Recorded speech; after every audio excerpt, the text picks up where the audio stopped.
શંકર ભગવાનની કથા શ્રવણ કરવા માત્રથી આ વરદાન છે. વરદાન કયો તો વરદાન ને વચન કયો તો વચન. પુણ્યમ લભતે શંભો કથા શ્રવણ માત્ર. કેટલી મોટી વાત છે. કથા શ્રવણ માત્ર. મહાન મહાન યજ્ઞો કરવાનું પુણ્ય ભગવાન મહાદેવની કથા શ્રવણ કરવા માત્રથી પ્રાપ્ત થાય. તો કથા એ કોઈ વાર્તા નથી. કથા એ વ્રત છે, કથા એ સાધના છે, કથા એ અનુષ્ઠાન છે, કથા ઉપાસના છે, કથા ભગવાનની ભાંગમય પૂજા છે. એ વાતથી આપણે સૌ વાકેફ છીએ. બહુ સુંદર વાત કરી. કેટલો મહિમા, ગજબની વાત છે. કથા સાંભળનાર માટે એટલું બધું ગવાણું, એટલું બધું કહેવાનું, પણ અંતે તો કહી શકાય છે ભગવાન વ્યાસનો ઉભરો આવી ગયો કે જે કથા સાંભળે છે એને ભગવાન મહાદેવના રૂપ સમજવા, ભગવાન શંકરજીના સ્વરૂપો માનવા, और इसमें कोई संशय नहीं. એ તો રાસુ અગ્નિષ્ટમ એક જ શ્લોક, બાકી એવા તો ઘણા બધા શ્લોક છે. કથા સાંભળો તો આમ મળે, કથા સાંભળો તો એટલું પુણ્ય મળે, કથા સાંભળો એટલું પુણ્ય મળે, કથા સાંભળો તો એટલું પુણ્ય મળે. એટલા પુણ્યો ગાયા. એ પુણ્ય ગાવામાં 9 દી પૂરા થઈ જાય આપણે. પણ અંતે વ્યાસને એમ કહ્યું કે નહીં, એ બધું તો પુણ્ય બરાબર છે, પણ જે મનુષ્ય મહાદેવની કથાનું શ્રવણ કરે છે મહાદેવનું સ્વરૂપ બને છે. કેટલી સરસ વાત. એ શૃણવંતી યૈ શૃણવંતી મુને શૈવં પુરાણં શાસ્ત્ર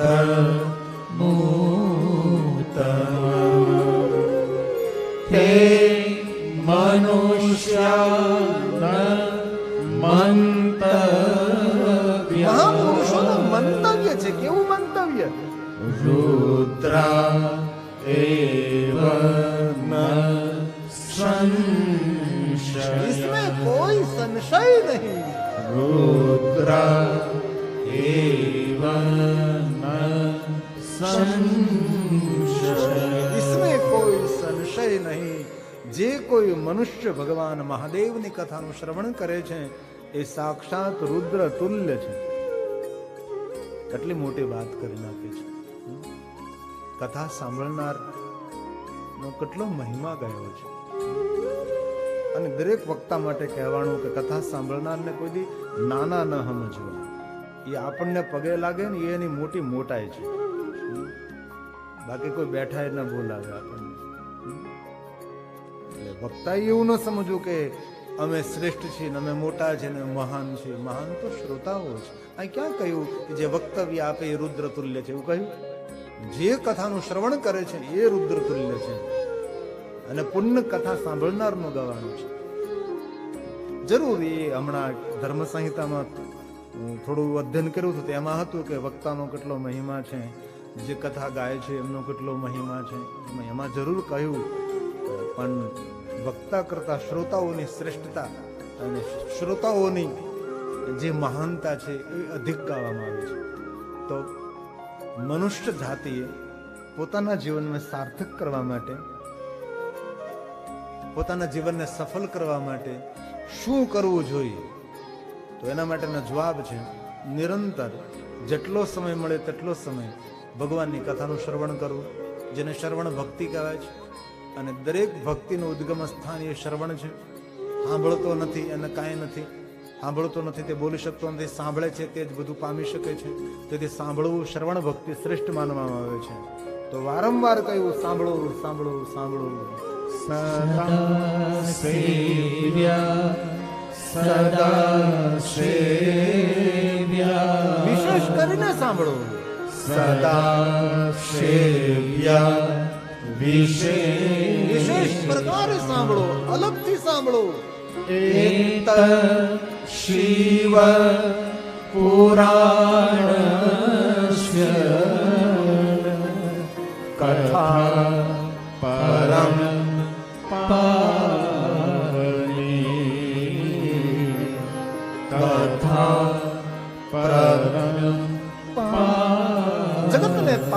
કરનારી, કથા પરમ પાવની, ચિત્ત મનને પાવન કરનારી, જગતને ધન્ય કરનારી, જીવ માત્રને શિવ સુધી પહોંચાડનારી ભગવાન શંકરજી, ભગવાન મહાદેવની કથા છે. और અંતમાં ભગવાન વ્યાસજીએ ઊંચા હાથ કરી દીધા, કિમ બ્રહ્મમિમ ફલમ. આટલું બધું ગાયું છે કથા સાંભળવા માટેનું, એ બધા શ્લોકો તો છોડી દીધા આપણે, કારણ કે છોડવા જ પડે તો જ બધી કથાઓ 9 દિવસમાં થોડી થોડી થઈ શકે. બાકી 24,000 નો શ્લોકનો પાઠ કરી તો વરહદી રોકાવું પડે. એક શ્લોક ભાષાંતર કરવા રહીએ તો 1 વર્ષ સુધી તો પછી મુંજલબેન, નેહાબેન મારે સામે બેસવું પડે. તો થોડું આગળ નીકળી જઈએ. પણ બહુ સરસ વાત કરી છે, કિમ બ્રહ્મી ફલમ, કે કેવી સુંદર શરણાગતિ પ્રગટ કરી દીધી. એ કથા સાંભળવાનું જે ફલ મળે છે એ ફલનું વર્ણન હું કરી જ ન શકું. કેટલો મહિમા ગવણ. એક શ્લોક મહાદેવની વંદના છે. ઘણા માણસો એમ કહેતા શ્લોક બહુ ગાયા કરે, ગામડા નકરું ગા કરે તો ભેંસ કરું, નકરું ગા કર્યા કરે છે. પણ પુરાણોને ગાવામાં આવે છે, ગાયંતી, અહર્નિશ ગાયંતી, અહર્નિશ દિવસ રાત્રિ પુરાણોને ગાવામાં આવે છે. એ તો ગાયેલું સમજાતું નથી એટલે બોલવું પડે છે, બાકી પુરાણને ગાવામાં આવે છે. બહુ સરસ વાત કરી છે. શિવ પુરાણસ્ય કથા શ્રવણ માત્રત કિમ બ્રહ્મી ફલં તસ્ય શિવ ચિત્તં સમાશ્રયે. બસ હૃદયમાં ભગવાન શિવજીનું ચિંતન રહે, એ જ મોટું કથાનું પુણ્ય છે, એ જ મોટું કથાનું ફળ છે.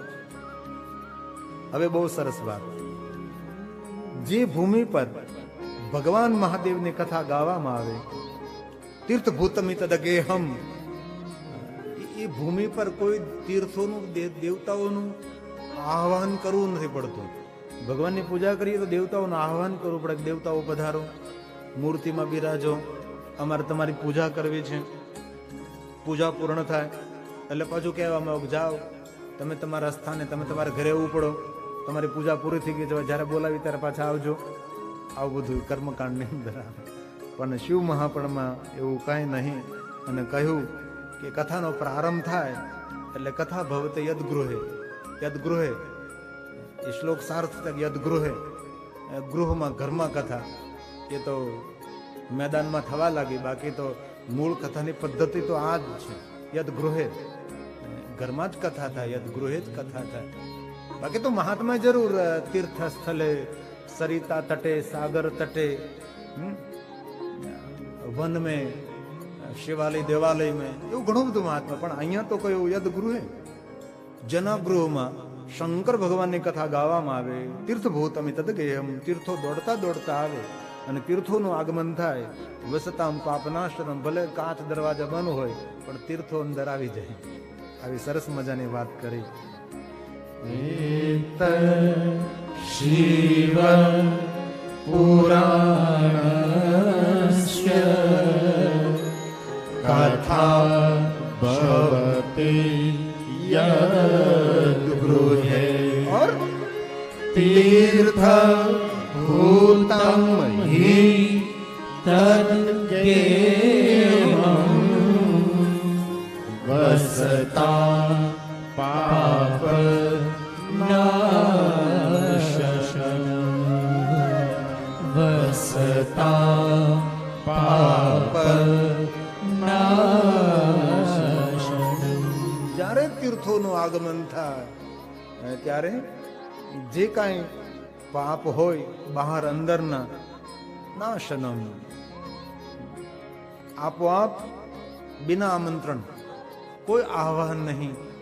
અને તીર્થોનું આગમન થાય જ્યારે ભગવાન મહાદેવની કથાનો પ્રારંભ થાય છે. વસતામ પાપ નાશનમ, બધા જ પાપો જતા રહે છે. જેવી રીતે વર્ષોથી કોઈ ઓરડામાં અંધારું હોય અને આપણે એક દિવાસળી કરીને પ્રકાશ કરીએ તો એક થોડાક પ્રકાશથી અંધારું જતું રહે છે. એ જ રીતે ભગવાન મહાદેવની કથાનો પ્રારંભ થાય એટલે જે કાંઈ પાપો હોય બહારના અંદરના જે કાંઈ બધા જતા રહે. અને બહુ સરસ વાત કરી. અને જ્યાં ભગવાન મહાદેવની કથા ગાવામાં આવે, જે સ્થળ પર, જે ભૂમિ પર, ત્યાં અશ્વમેધ સહસ્રાણી 1000 અશ્વમેધ યજ્ઞ કોઈ કરે, और સેંકડો વાજપેયી યજ્ઞ કરે ને કરોડો યજ્ઞ કરે, અને જે પુણ્ય મળે, જે પુણ્ય એકત્ર થાય, એ પુણ્ય જ્યાં ભગવાન શંકરજીની કથા ગાવામાં આવે એ પુણ્ય બધું ત્યાં એકત્ર થાય. એટલે કથા જેના ગૃહમાં, જેના ઘરમાં યદ ગૃહે કથા ગાવામાં આવે છે એ ગૃહમાં આ બધા પુણ્યો ત્યાં એકત્ર થાય. એક યજ્ઞ નહીં પણ કરોડો યજ્ઞ સમાન પુણ્ય ત્યાં ભેગા થાય છે. એટલે આ પૃથ્વી ઉપર, આ ઘરમાં, આ ગૃહની અંદર કોણ 1000 અશ્વમેધ ગાય બેઠા બેઠા કરવાનું? તો એક અશ્વમેધ એક કરવો હોય તો વાંધા પડી જાય. હવે આ 1000 યજ્ઞ તો કોણ કરે? કોઈ ન કરી શકે. પણ શિવમાં આપણા ગ્રંથનું જ્યાં વાંચન કરવામાં આવે, જ્યાં ગાવામાં આવે, એ પુણ્ય બધું એકત્ર ત્યાં થાય. એવું શિવ મહાપ્રાણનું વચન છે.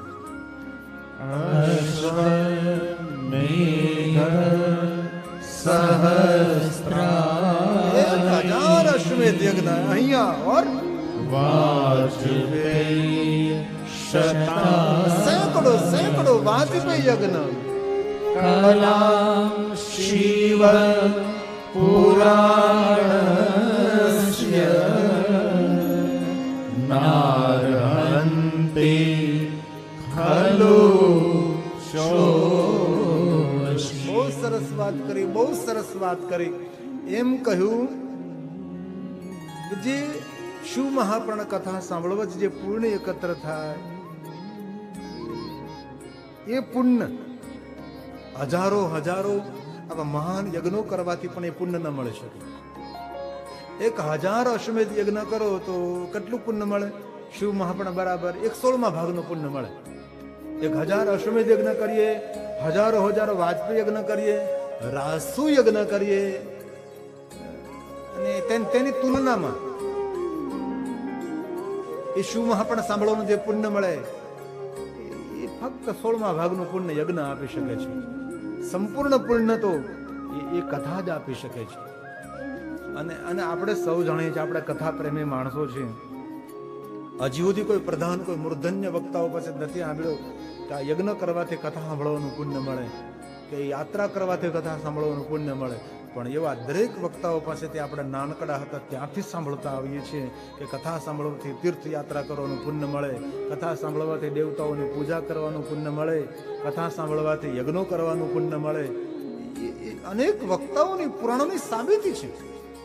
આ બધા પુણ્યો કથાનું શ્રવણ કરવાથી મળે છે. હજી સુધી કોઈ શ્રેષ્ઠ વક્તાઓના મુખેથી એવું નથી સાંભળ્યું કે આ યજ્ઞ કરી નાખો એટલે કથા સાંભળવાનું પુણ્ય મળશે, આ યાત્રા કરી આવો એટલે તમને કથા સાંભળવાનું પુણ્ય મળી જશે. એ વસ્તુ સાંભળી નથી, પણ કથામાં તો નિરંતર સાંભળ્યું છે કે સર્વ પુણ્યો એ કથા શ્રવણ માત્રથી, કથા સાંભળવા માત્રથી પ્રાપ્ત થાય. એ શિવ મહાપ્રાણ ગર્જના કરીને કહે છે. અને હવે એક શ્લોક અને પછી શિવ મહાપ્રાણ ગ્રંથમાં પ્રવેશ કરીએ. કથા સાંભળનારને શું પ્રાપ્ત થાય? ચતુર્વર્ગ પ્રદમ શૈવ 4 પુરુષાર્થ આપે. પુરાણ મમલમ પરમ और શ્રોતવ્યમ સર્વદા પ્રીત્ય પઠિતવ્યમ વિશેષ કરીને શિવપુરાણ ગ્રંથનો પાઠ કરવામાં પણ શરત રાખે છે. પ્રેમપૂર્વક, આદરપૂર્વક, પ્રીતિપૂર્વક કથાનું શ્રવણ કરવામાં આવે તો 4 પુરુષાર્થ ધર્મ, અર્થ, કામ અને મોક્ષ આપોઆપ તેમને પ્રાપ્ત થાય, માગવું ન પડે. આવી બધી જ મહાત્મય કથાઓ ગાય છે. આ તો ખાલી થોડુંક જ ગાયું, બાકી જો બધું મહાત્મય સાંભળવાનું ગાય તો ઘણો બધો સમય જતો રહે. ટૂંકમાં 100 વાતની એક વાત, દુનિયાના જેટલા પુણ્ય કર્મો છે એ બધા જ પુણ્ય કર્મો શંકર ભગવાનની કથાનું શ્રવણ કરવા માત્રથી સાર્થક થઈ જાય છે. કોઈ પણ માણસ કોઈ યજ્ઞ, પૂજા, અર્ચન, દર્શન, તીર્થ, યાત્રા, ધ્યાન, ભજન, તપ, વ્રત, વ્રતાદિ કુછ ભી ન કરી શકે, લેકિન એક કથા વ્રત કરે, દરેક પુણ્ય તેની પાસે મળી જાય છે. આવું થોડા શબ્દોમાં આપણે કહી શકીએ. અને હવે શિવ કથાનો પ્રારંભ કરીએ છીએ. એટલે આ 2 કલાકથી કથા જ ગાતા હતા, પણ હવે શિવ મહાપણ કથામાં પ્રવેશ થઈ રહ્યો છે. પણ એ પહેલા ભગવાન મહાદેવના વાંગમય સ્વરૂપ શિવપ્રાણ ભગવાનને વ્યાસજીના શબ્દોમાં આપણે ભગવાન શિવપ્રાણને પગે લાગી પ્રણામ કરીએ છીએ, જે રોજ માટે મેં આ શ્લોક બોલતા હોય છે. વંદે શિવ પુરાણમ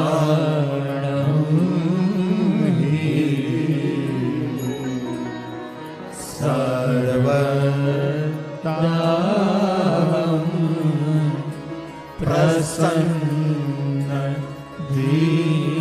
મહાદેવ મારી પ્રસન્ન બુદ્ધિથી, પ્રસન્નતા પૂર્વક સંસારની બધી જ જવાબદારીઓ, વેદનાઓને ત્યાગીને છોડી અને હે મહાદેવજી આપના વાંગમય સ્વરૂપ શિવ મહાપણ ભગવાનને પ્રણામ કરું છું. સર્વદા અહમ. જો સાંસારિક ઘણી બધી વિટમણાઓ હોય છે, ઘણી વાર તો એવું લાગે કે આપણે સંસારમાં નથી બેઠા, આપણામાં આખો સંસાર બેઠો છે. કેટલી માખું બમણે છે. એટલે આમ ને અહીંયા નહીં, આમ સંસારિક કેટલી વિટમણાઓ, કેટલી વિટમણાઓ, એ બધું જ સર્વદા અહમ મારી પ્રસન્ન બુદ્ધિથી, પ્રસન્નતા પૂર્વક મહાદેવ આપના વાંગમય સ્વરૂપ શિવપાણ ભગવાનને હું પ્રણામ કરું છું. આપના ચરણોમાં રતિ પ્રેમ સમર્પિત કરીને હે મહાદેવજી શિવ મહાપણ ભગવાનને પગે લાગુ છું. આ શિવ મહાપણ ભગવાનની વંદના છે. વંદે શિવ પુરાણમ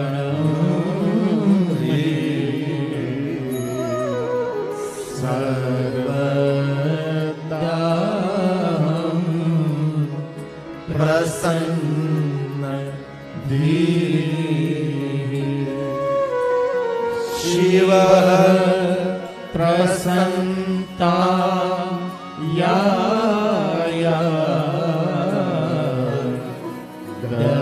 દદ્યાત સ્વ પદયો રતિ દદ્યાત સ્વ પદયો રતિ.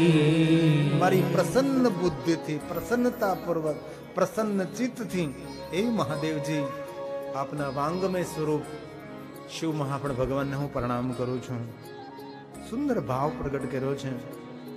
એટલું ન કહ્યું કે હું શિવપ્રાણ ભગવાનને પગે લાગુ છું, નહીં. પ્રસન્ન બુદ્ધિથી, પ્રસન્ન ચિત્ત અને મારું પ્રસન્ન મન, હે પરમાત્મા તમારા ચરણોમાં સંપૂર્ણ મારો પ્રેમ અર્પણ કરી અને આપના વાંગમય સ્વરૂપ શિવ મહાપણ ભગવાનની વંદના કરું છું. આવો સુંદર એક ભાવ પ્રગટ કર્યો છે. કેટલી સરસ વાત શિવ મહાપણના ગ્રંથની છે. અને જે કોઈ આદર ને ભાવ ભક્તિ સાથે શિવ મહાપણ ભગવાનને પ્રણામ કરે છે, તેના માટે તો આપણે કહી શકીએ નમસ્કુર્યાત દૂરતઃ સર્વ દેવાર્ચનમ ફલમ ચ. દૂરથી કોઈ શિવપ્રાણ ભગવાનને પ્રણામ કરે, નમસ્કાર કરે, વિશ્વના દરેક દેવી દેવતાઓની પૂજા અર્ચનનું ફલ શિવપ્રાણ ભગવાનને પગે લાગવા માત્રથી પ્રાપ્ત થાય છે. કેટલો મહિમા છે. શિવપ્રાણ ભગવાનની પૂજા કરીએ, અશ્વમેઘ યજ્ઞનું પુણ્ય મળે. કોઈ શિવપ્રાણ ભગવાનની પરિક્રમા કરે, ધર્મ ગ્રંથોની પરિક્રમા કરીએ છીએ, કેટલો મહિમા, તીર્થ પરિક્રમાનો ફલ મળે છે. કેટલા મહાત્મય દેખાડ્યા છે. ભગવાનની કથા કરતા ભગવાનનો મહાત્મ્ય વધી જાય છે. એટલો મહિમા મહાત્મ્ય ગાયું છે. અને હવે શિવ મહાપણ કથાનો પ્રારંભ થાય અને